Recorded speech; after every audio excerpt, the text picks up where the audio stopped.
వాస్తవానికి America, Israel కలిసి దాడికి ఇరాన్ మీద ఎప్పుడో ప్లాన్ చేసుకుని మొన్న డిసెంబర్‌లోనే యుద్ధం జేయాలనుకున్నాయి.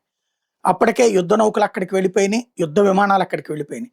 బట్ వాళ్ళ వ్యూహాన్ని పసిగట్టినటువంటి రష్యాకి సంబంధించినటువంటి నిఘా వ్యవస్థ రష్యన్ ప్రభుత్వానికి ఇచ్చినటువంటి నివేదికని ఇరాన్‌కి పంచుకున్నది రష్యా. ఇరాన్ దగ్గర అంత నిఘా వ్యవస్థ లేదు. అంత గూఢచర్య వ్యవస్థ లేదు. చైనా, రష్యాలు కొంత గూఢచర్యంలో సహకరిస్తున్నాయి.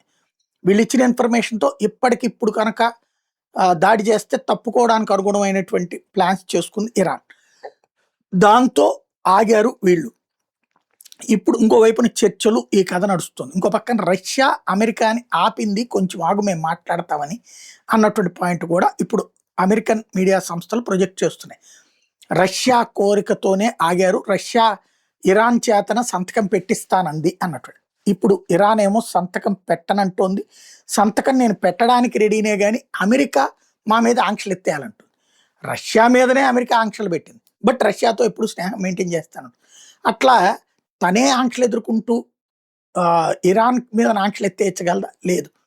కాబట్టి ఇప్పుడు నెక్స్ట్ ఫేజ్లో దాడి అనివార్యం అయ్యేటటువంటి సందర్భంలో రష్యా సహకారం ఎలా ఉంటుందో చూడాలి.